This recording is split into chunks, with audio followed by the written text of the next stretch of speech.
little sweetheart. They can't do nothing because I tap dance.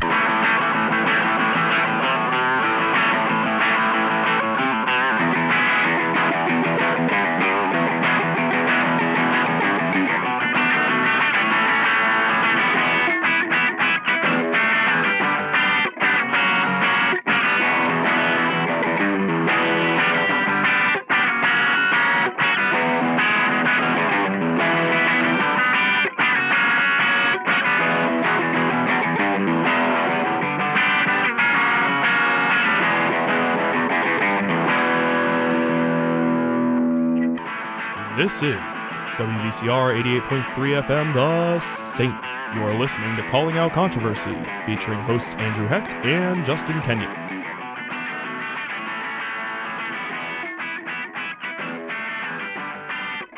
And welcome to Calling Out Controversy. My name's Andrew Hecht. With me, as always, Justin Kenyon. And today with us, we have a very special guest. We have Dr. Sylvanus Ayeni. You are a neurosurgeon, am I correct? Yes. And your practice is in Maryland?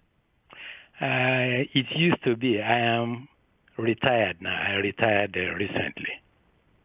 Okay. Well, congratulations on your retirement, sir. Thank you. Now, you are the author of the book Rescue Thyself. Change in Sub-Saharan Africa Must Come From Within. And I was wondering, could you tell us why you decided to write this book? Well, I wrote the book to add a voice to the dialogue about the poverty in Africa, in particular Sub-Saharan Africa, and what can and should be done about it for the future benefit of not only Africans, but for the rest of the world. In your book, I've become familiar with it, and you focus mainly on, in my opinion, 4 very key points, which are education, the legal and economic institutions, the attitude of citizens and their leadership, and also the leadership as a whole in the direction that they need to take the various countries that make up Sub-Saharan Africa. Am I correct? Yes, you are. Now, who is your target audience, really? Well, although the book is primarily about Sub-Saharan Africa, the target audience is much more extensive. This includes public and private entities that provide development aid for Africa, like governments of developed nations who usually allocate a steady amount of funds in their foreign aid budgets. Also, the target audience includes major philanthropic organizations, non-profit organizations, religious entities like churches who have a lot of philanthropic projects in Africa, and celebrities with non-profit organizations that are involved in Africa, and scholars, and of course students who are interested in African studies.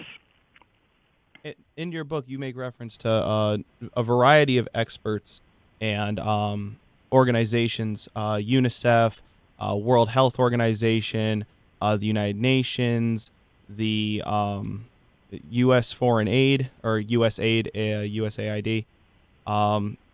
You mentioned that even though that their intentions are good and that their intentions are of being generous and trying to assist countries in Sub-Saharan Africa, that the way they're distributing foreign aid pretty much falls short of the goal, whereas it's either not being utilized properly, or it's being taken for granted by corrupt leadership.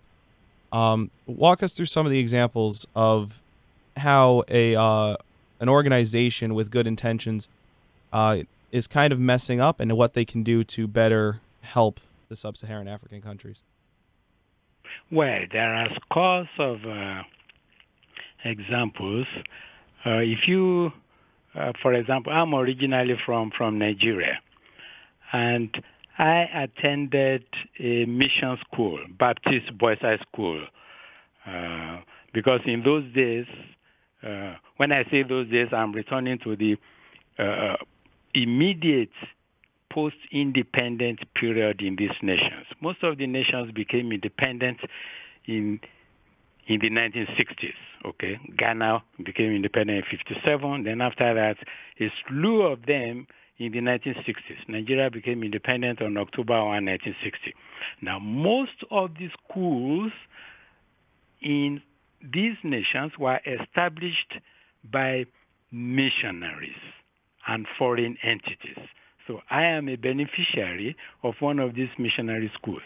Now, after independence, many of these entities, including the religious entities, handed over these institutions. Okay, just like the British government, the French government handed over the government and state governments to these nations. The same thing with many of these institutions like hospitals and schools.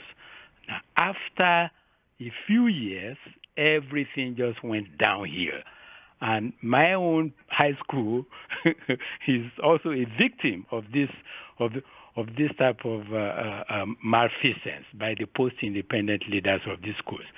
If you just go across the continent, the roads, the bridges, the airports, everything has decayed. So there are lots and lots of examples that one can point to.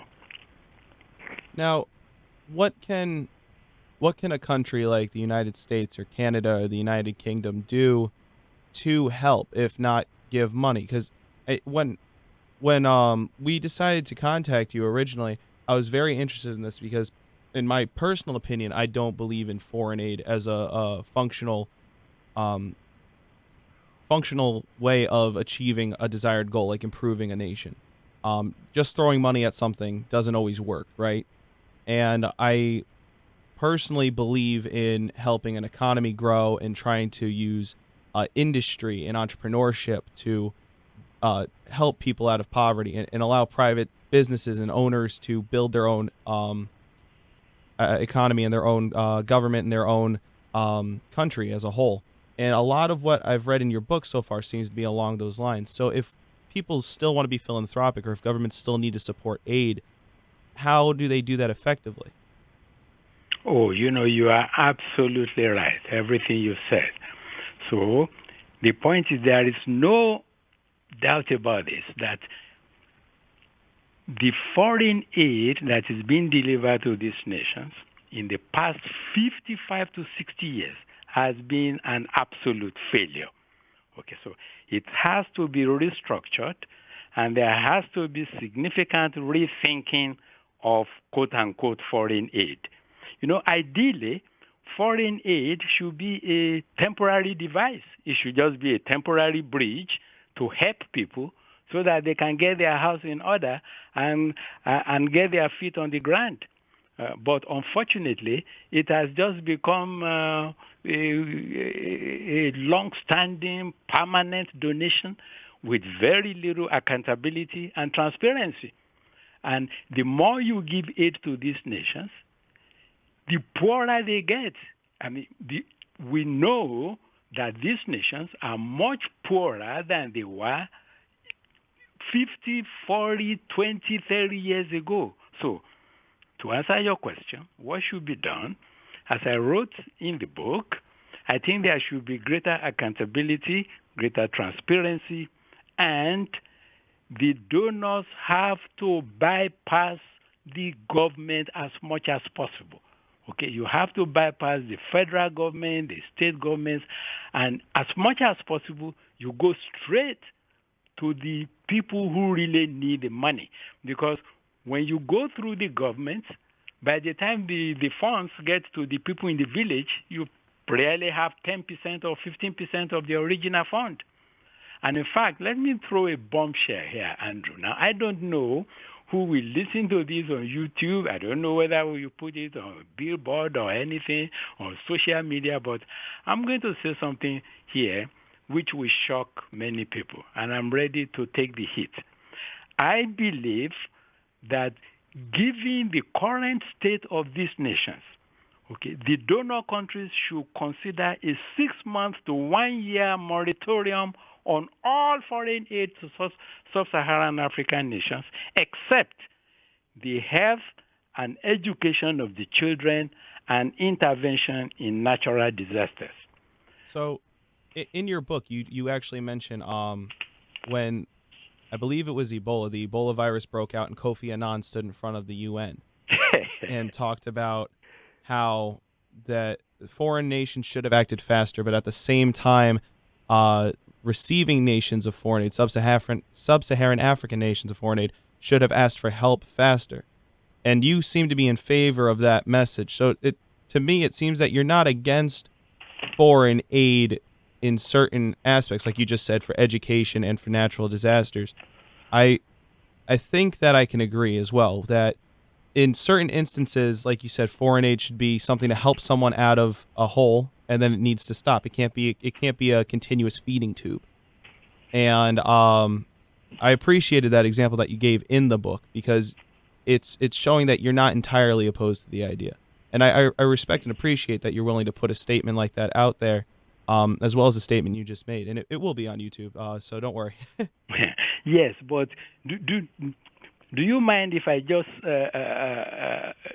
say a few things about what I said about Mr. Kofi Annan? Sure, go ahead. Okay. Now remember, he said that he was bitterly disappointed with the international community's response. This is on page 109. I don't know whether you have the book with you. Yep. Yeah. Okay, on page 109, you see those in the small letters there. He said, I am bitterly disappointed with the international community's response to the Ebola crisis in West Africa. I am disappointed in the international community for not moving faster. I point the finger of blame at the governments with capacity to aid those in crisis. So he was putting the blame on the West, on the United States, Canada, Europe, and so on. Then he said, I think there is enough blame to go around.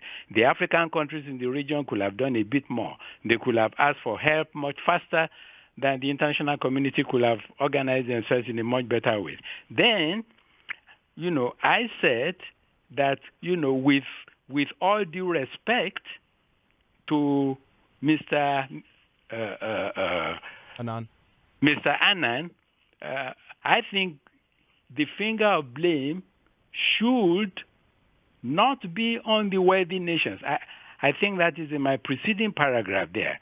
Okay? In the preceding paragraph, I said the last sentence. Thus, instead of directing their angst against woeful leaders who have reduced their nations to ruins, they blame wealthy nations for not providing enough financial and personal support for these failed nations.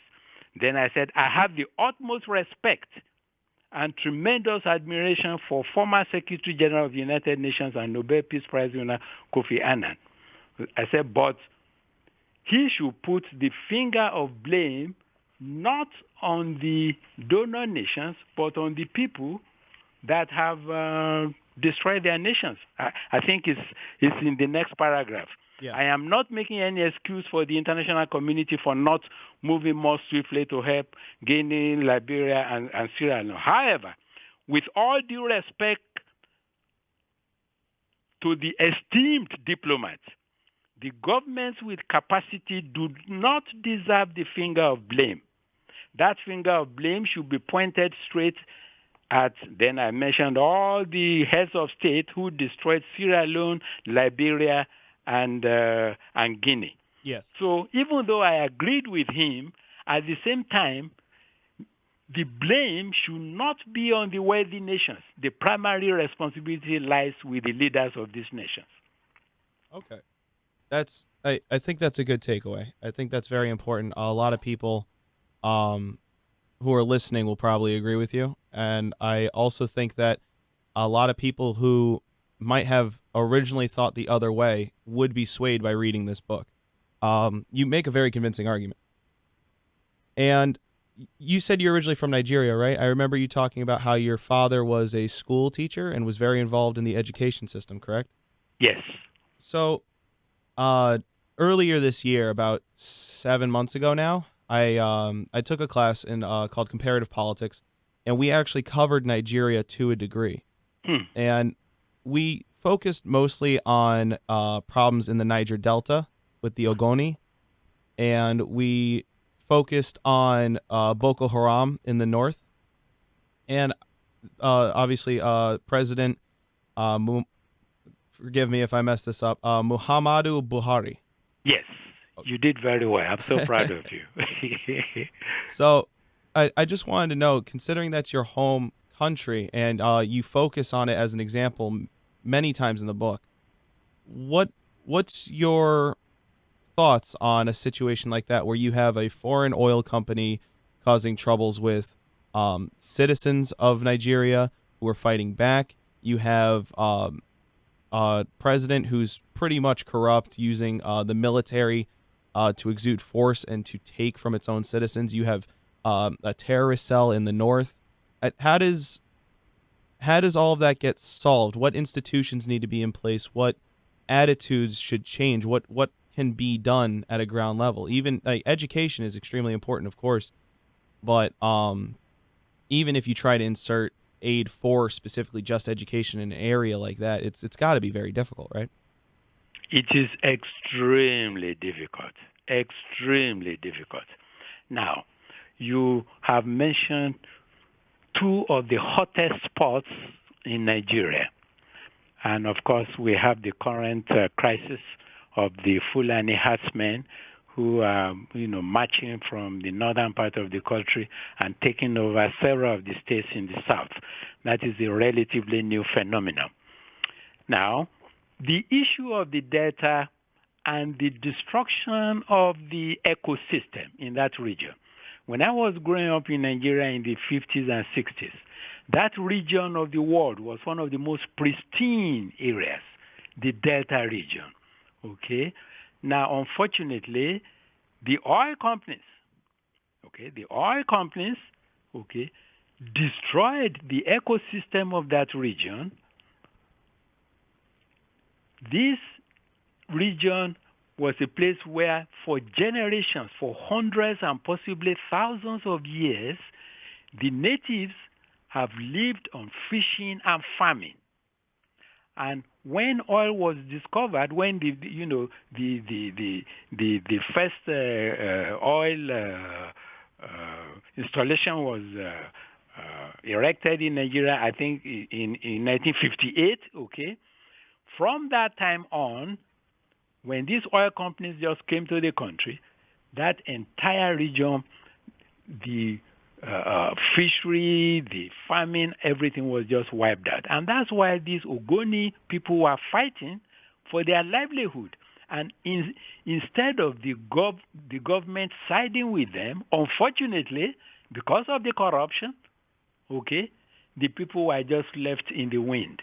And their leaders were even assassinated by the governments at that time.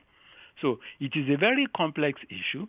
And unfortunately, successive leaders of the country did not manage this problem properly. And because of the corruption and the failure to establish viable institutions, including the defensive and security apparatus of the nation, all the billions of dollars that should have been spent not only on infrastructure, education, healthcare system, but the security of the nation, all were just swallowed by successive regimes.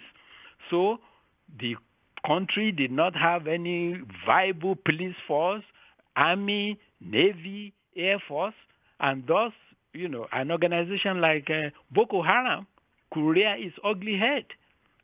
And that is what has happened, a very difficult situation. I just came back from the Niger Delta last year. I was there for a few weeks to help, with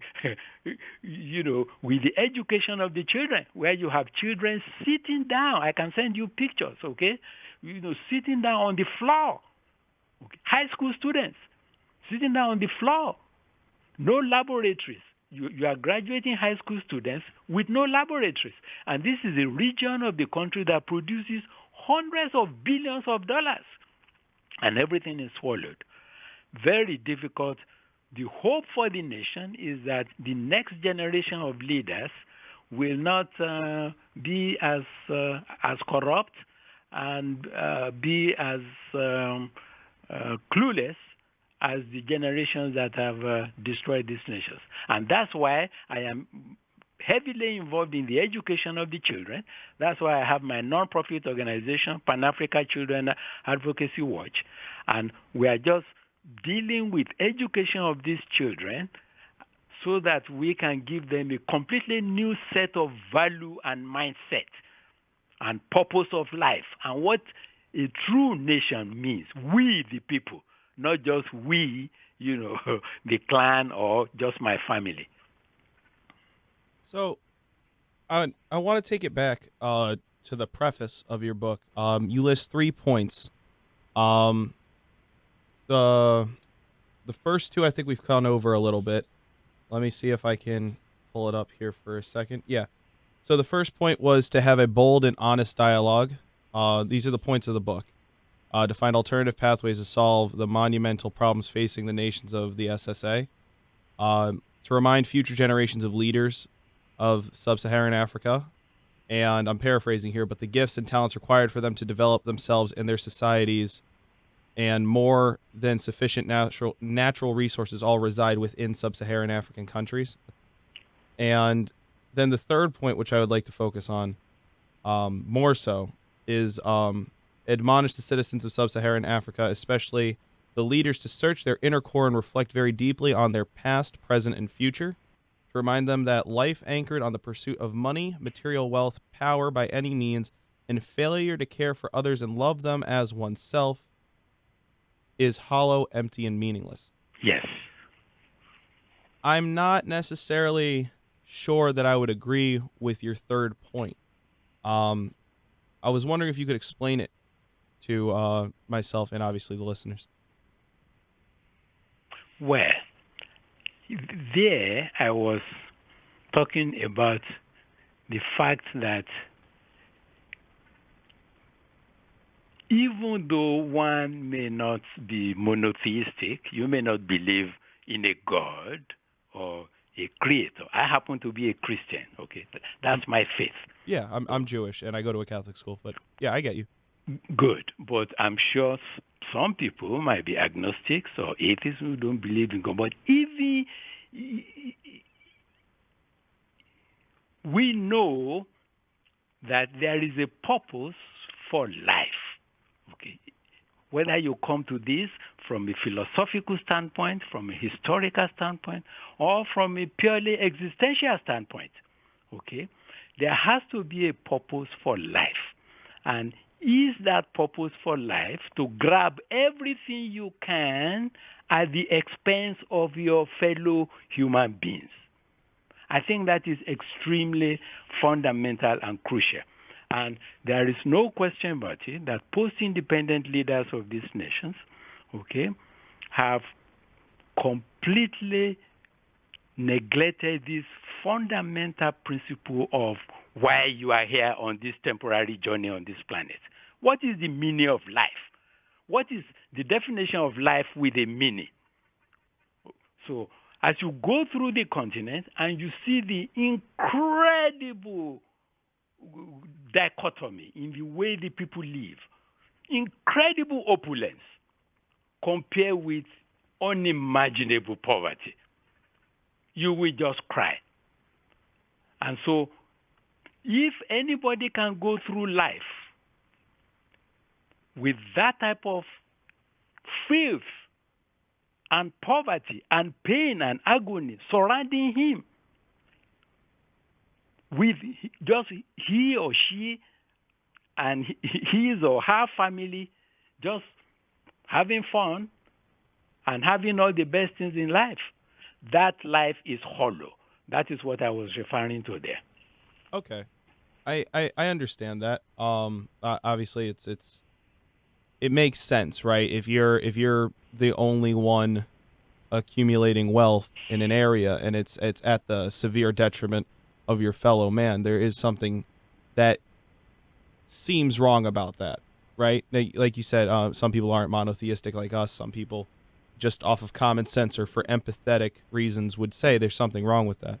The point I took grievance with was more so because I feel like especially in U.S. history and in UK history, there are several dozen people that you could name that were entirely out for themselves, right? Acting in their own self-interest, being selfish.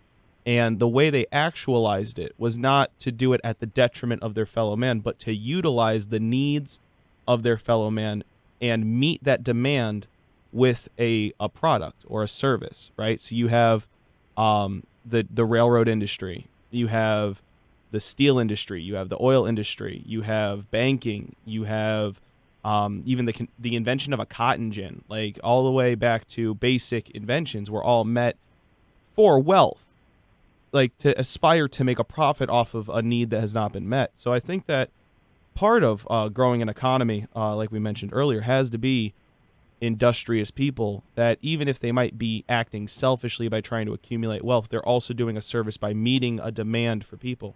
So you could think of someone going in and building like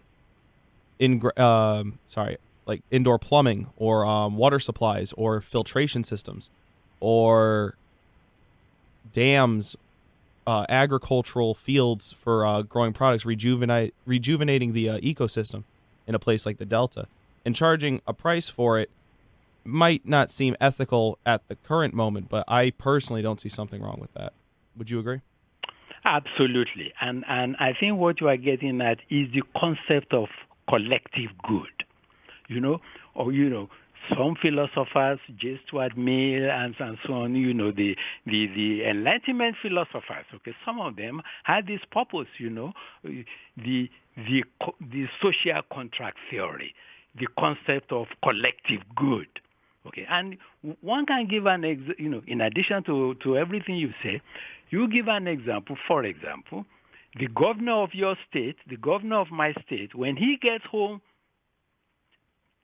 tonight and turns on the tap water, okay, in his kitchen, the source of that water is the same source that his secretary, his driver, even somebody who is just selling something in the store, you are all drinking from the same source. When you turn on your electricity, that electricity is coming from the same supplier. Okay? So there is a basic like a shared provision for collective good to make life livable and decent for everybody. You are not all at the same level. But when you go to these nations, okay, you can be, as I just said, I just came back from the Delta, okay, and this was not a small village. You can be in a big city, and at night, you will only see spots of lights. It's only the elites who have generators in their house, or maybe hotels that have generators, or a few hospitals that have generators. The whole city will be pitch black. Okay? And when the only people who will have water for weeks or months are only people who have what you call boreholes. I don't know whether you are familiar with boreholes. Okay? No. There is no tap water. So the concept of fundamental collective good to provide the basic necessities for decent human existence, clean water, electricity, good roads, good schools, good, basic healthcare system, totally absent in these nations. And I think that's a great point to break on, so we'll be right back. First, we got to hear from our sponsors from WVCR 88.3 FM, The Saint. Stay tuned. And we're back. With us, as previously explained, is Dr. Ayeni. He's explaining foreign aid in sub-Saharan Africa and the ramifications of what we've been doing trying to help and how we actually should be helping. And Dr. Ayeni, just could you explain to the listeners what happens in a situation like this? Like, let's say we're able to change the attitudes of the average citizen. Let's say we could change the attitudes of every citizen in a particular country. In the book, you give an example of a man named Gaddafi, who, despite being well aware that he's doing something wrong, which I believe was not completing a task in providing electricity to a library in a local school. Am I correct in that? You are absolutely correct, Andrew. Right. So in that story, his initial attitude is that he seems like he just doesn't care. I think that was the summation of the analogy, which is that he just doesn't care. He knows he's doing wrong. He understands it hurt people at a cost, both to learning, monetarily. But let's say we can change that. Let's just say we get everyone on board and say that we're all going to think better and do better and try and increase our own thoughtfulness and attitudes and be more progressive. What happens in a case where the citizens feel that way, but the government wants to retain power? Because the government has, obviously, the military. And several of these nations are militant nations, if I'm not incorrect. And I'm just wondering, how do you get that to change? Because you can't vote them out, right? So how do you transfer the power to the people who are then enlightened enough to take control? How do you get that future generation of leaders that we talk about? Excellent question. That is a huge challenge in several of these nations. Fortunately, like in Nigeria today, we have a democracy, although it's a fledgling democracy. Unfortunately, in the past 3 or 4 cycles, there have been elections, not perfect by any means, but at least the elections are taking place. So we know that several of these nations are trying to at least practice some form of democracy. So there are elections. Now, the first thing, as you rightly mentioned, is to change the mindset of Africans, because the mindset has been so polluted and is so depraved that by itself is a huge problem. And in another section of the book, I gave the example of the Leadership Academy, where I mentioned the ring of Gyges, okay? When Plato, is in chapter 8, was talking about what will you do with the ring of Gyges. Now, if somebody like Gaddafi, okay, who swallowed all the money we gave him, okay, that's cool. It's run by it's not completely run, but about 80% or at least 75% of the staff of that school is they are the staff of my non-profit organization, Pan-African Children Advocacy Watch. And it was my NGO that gave Gaddafi that money. Okay? And he swallowed the money. Even though, as you said, he knows all the consequences, the hardships and everything that the children are going through. Okay? But it is extremely difficult. But as bad as the situation is, the only solution to this problem is to have a new generation of African leaders. It is not going to be easy, but that is the only pathway forward. But the first thing that one has to do is to change the mindset of these people from me to we the people. And the mindset that Africans can do these things. You see, because there's another thing, as I mentioned in the book, at the beginning, my good friend who said, we blacks can't do this. There is this concept of equating skin color with intellection or the capability of the human brain. And there were several sections that I mentioned that the color of the skin has nothing to do with the quality of the output of the human brain. And the Africans have to really jettison that type of mindset. We can't do this.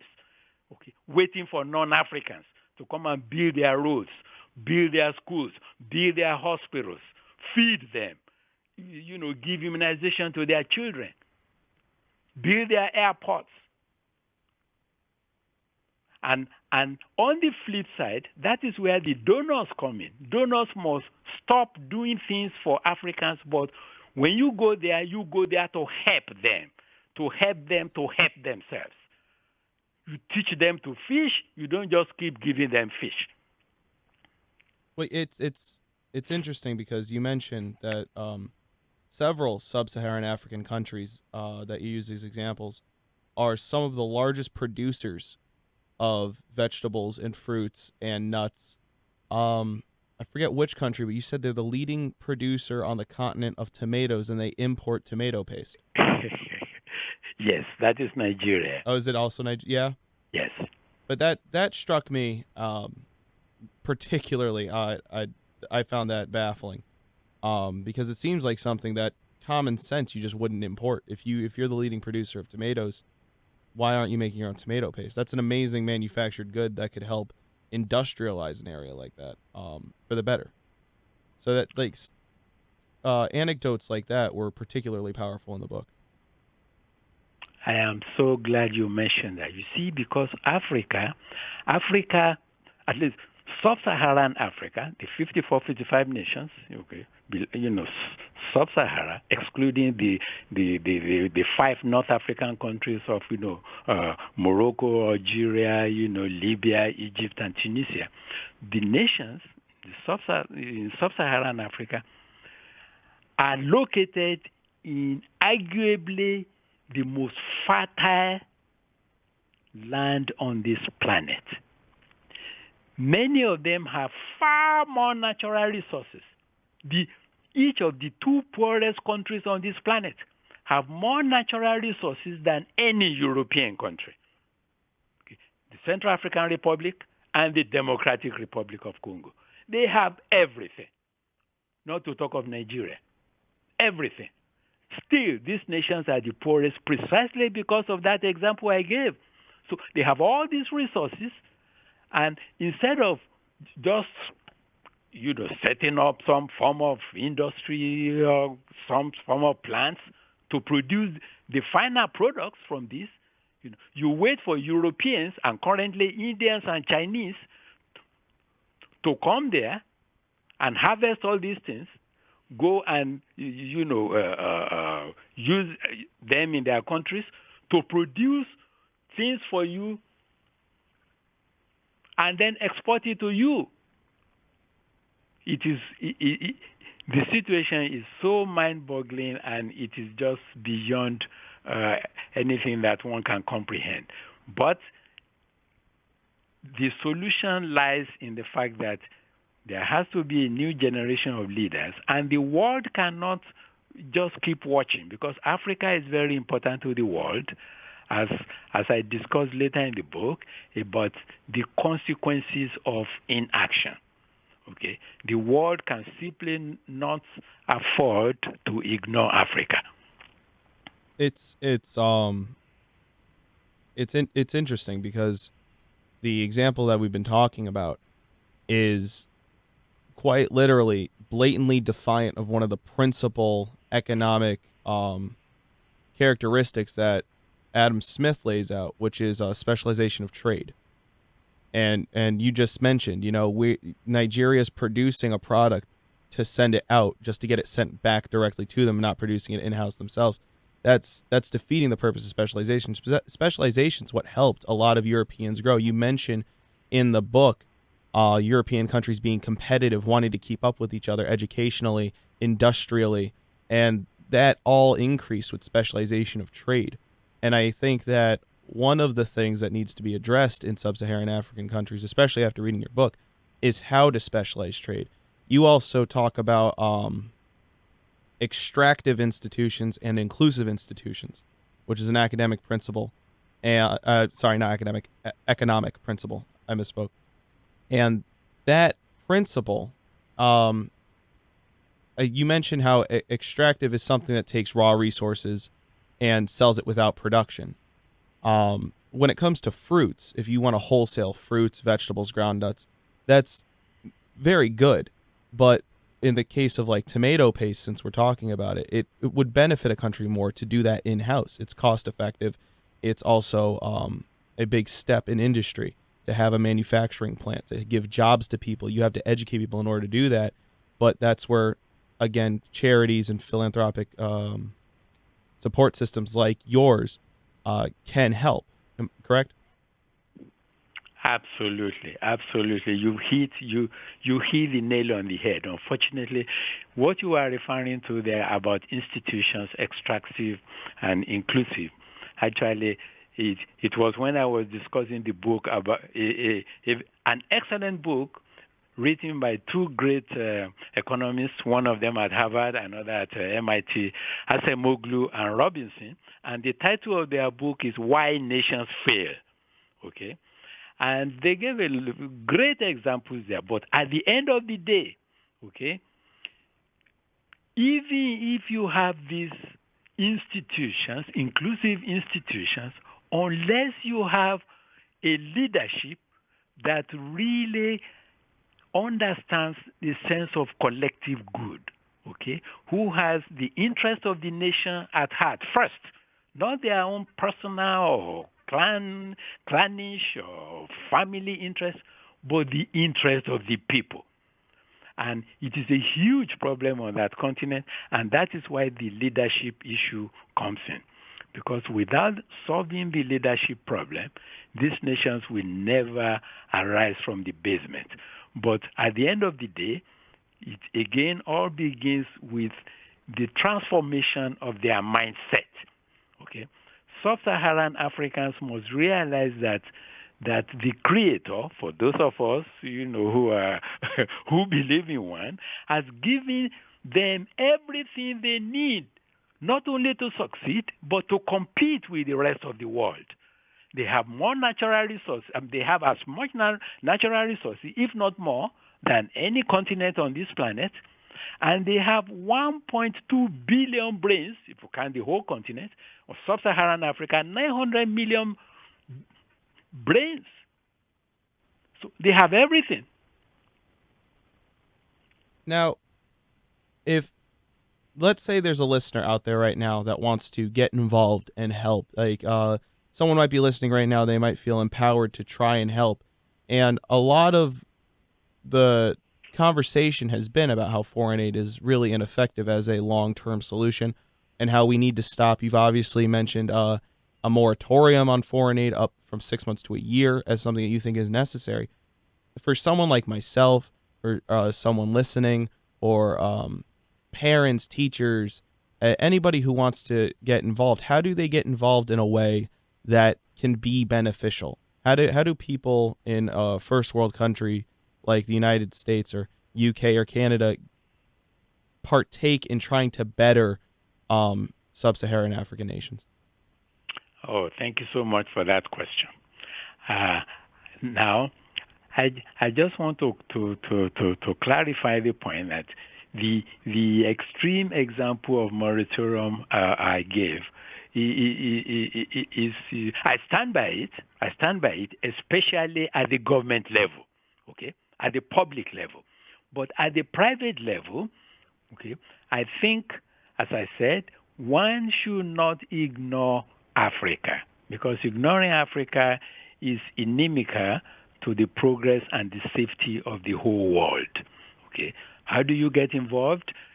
Either through your church, your synagogue, private organizations, NGO, maybe you have your own non-profit and so on.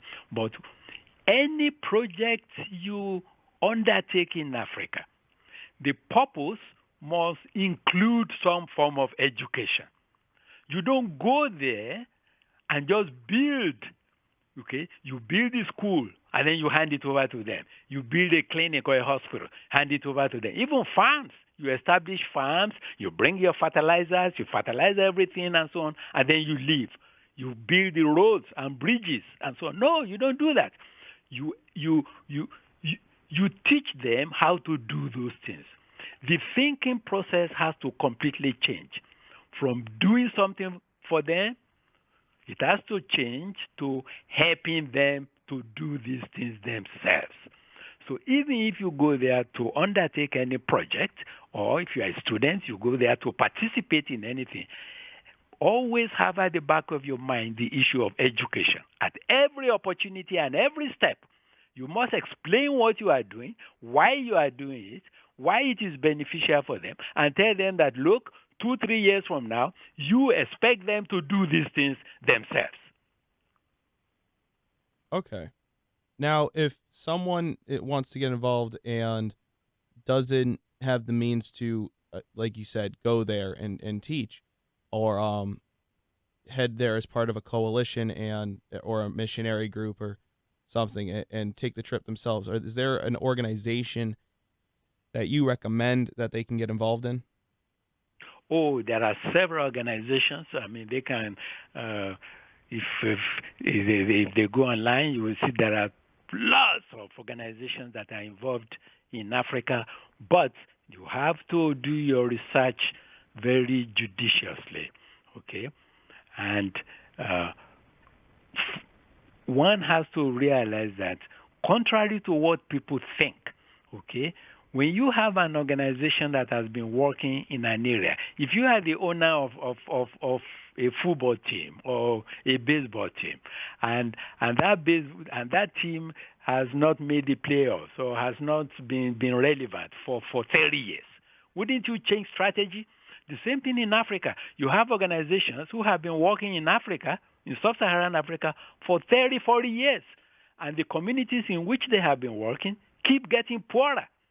So there has to be a change of strategy. So when you go online to do research on these organizations, then you really have to look at their philosophy and what they have achieved. I think the organizations that one should align with are those that do not go through a third party, those in which most of their projects goes right straight as much as possible to the villages or to the communities that really need them.